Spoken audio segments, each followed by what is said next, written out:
बिस्मिल्लाहिर्रहमानिर्रहीम। अस्सलाम वालेकुम। आप मेरा चैनल देख रहे हैं शाहरुख खालिद सऊदी अरेबिया की लेडीज़।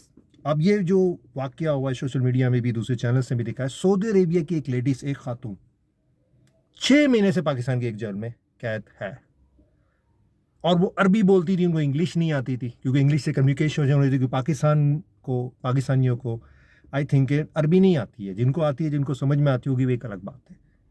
वो कॉल उस औरत के जो 6 महीने से कैद है, एक वकील साहब जो हैं वो अपने क्लाइंट से मिलने जेल के अंदर जाते हैं तो एक औरत रो रही होती है, चीख रही होती है अरबी जबान में। उनको समझ में आता है कि मदद मदद, हेल्प, मैं यहाँ पर बेगुनाह बेकसूर कैद हूँ। वो वकील साहब फिर उसके करीब जाते हैं तो वो उसको अपनी स्टोरी सुनाती है कि 6 महीना पहले यानी कि मई में आई थी, मैं सिंध में यानी कि कराची में आई सैलाब ज़दगान की मदद करने के लिए। सैलाब ज़दगान की मदद करने के लिए अपने साथ 4 लाख रियाल भी लाई, सोना लाजमी बातें पहनते हैं, और मेरे आईफोन भी थे 2। और सोमरो फैमिली के पास आई, जिनके लोग मेरे सऊदी अरेबिया में मेरे खानदान के पास मुलाजिम करते हैं। हमारा बड़ा पुराना रिलेशन है 30-40 साल के इस फैमिली के साथ। तो मैं पाकिस्तान आई, इनकी फैमिली के लोग मेरे खानदान के पास यानी कि सऊदी अरब में जो मेरा बिजनेस है वहाँ ये लोग काम करते हैं। तो मैं इनकी मदद करने के लिए पाकिस्तान आई, सिंध में मदद करने के लिए आई, जहाँ सैलाब ज़दगान की कराची।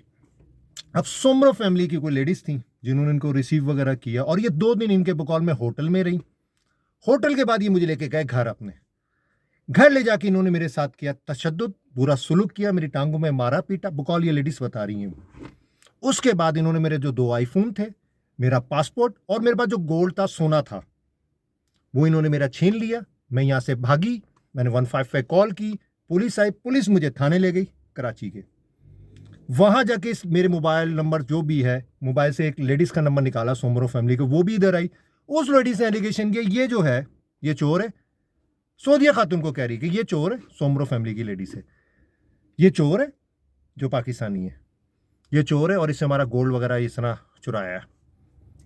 अब वो अरबी बोलती थी, उनको जबान नहीं समझ में, पुलिस ने उसके ऊपर कर ली एफआईआर। किसकी? उसी लेडीज की मदुएत में, कि ये जिसके लिए वो मदद मांग रही कि इस फैमिली ने मेरा गोल्ड, मेरा आईफोन छीन लिया, मेरे पैसे छीन लिए। 15 पे कॉल की, थाने गई। जब उस लेडीज को बुलाया गया तो उसने कहा ये अरबी खातून है, इन्होंने ये तो चोर है, ये हमारा गोल्ड और सोना लेके चोरी कर लिया। पुलिस की मुकदमे मुकदमा हुआ और उनको अगला स्टेप जो था वो जेल भेज दिया गया। फिर लाजिम बात है, गैर मुल्की खातून थी तो सऊदी अरेबिया की अपनी शायरी करी थी। फिर सऊदी अरेबिया की इमिग्रेशन से यानी कि एम्बेसी से रब्ता हुआ, पाकिस्तान की इमिग्रेशन वगैरह और जो इदारे हैं उन्होंने एम्बेसी से रब्ता किया, उसका नाम, स्कूल, उसके बाप का बताया। तो आई थिंक कि जवाब नहीं आया। बिकॉज जवाब नहीं आया तो इन्होंने एक और मुकदमा कर दिया कि ये इनलीगल स्टे कर रही, क्योंकि उसका पासपोर्ट था नहीं, पासपोर्ट पे लगा होता वीज़ा, वो था नहीं। एक और मुकदमा कर दिया और उसको जेल भेज दिया गया और किसी जज के सामने वो पेश नहीं हो रही थी 6 महीने से। ये जब उसने स्टोरी सुनाई तो वकील साहब ने उसकी मदद करने का फैसला किया। उन्होंने अदालत में दायर की रिट। पहला मुकदमा था चोरी का। अदालत ने उस औरत को बुलाया जिससे मुकदमा दर्ज कराया था कि इसने मेरा सोना वगैरह और ये चीज़ें चुराई। वो अदालत में आके साफ मुकर गई।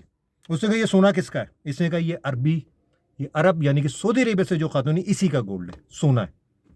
उधर उसने थाने में क्या था कि ये औरत चोर है, इसने मेरा सोना चुरा लिया। ये मुकदमा हो गया खत्म, वो औरत मुकर गई जिसने करवाया था। अब दूसरा मुकदमा था इनलीगल स्टे। उसने कहा मैं तो इनलीगल हुई, मैं तो वीजे पे आई हूं यहाँ, और मेरा पासपोर्ट, मेरा आईफोन, मेरे पैसे, ये खातून जिसने मेरे ऊपर चोरी का मुकदमा दर्ज कराया, आप इंक्वायरी करें, मेरा पासपोर्ट भी मिलेगा, मेरी रिकवरी भी होगी, मेरी चीजें इनके पास, क्योंकि इन्होंने मेरा पासपोर्ट रख लिया। तो ये जो है एक केस हुआ। अब मैं थोड़ा सा नर्वस इसलिए आ सऊदी खातून पाकिस्तान आए तो बहुत अच्छा ताल्लुक वास्ता, हम बहुत ज़्यादा यानी कि सऊदी अरब के लिए हम सपोर्टिंग है। हमारा मुल्क जो है बहुत अच्छा रिलेशन है कि सऊदी खातून को क्या हम 6 महीने अंदर डाल सकते हैं। और क्या सऊदी की खातून, कभी कोई बंदा सोच भी सकता है कि सऊदी अरेबिया की खातून पाकिस्तान इनलीगल आएगी या फिर गोल्ड चोरी करेगी, उसके ऊपर मुकदमा हो जाएगा या ओवर स्टे कर सकती है वो। और सऊदी अरेबिया की कोई खातून मिसिंग हो जाए, मिस हो जाए,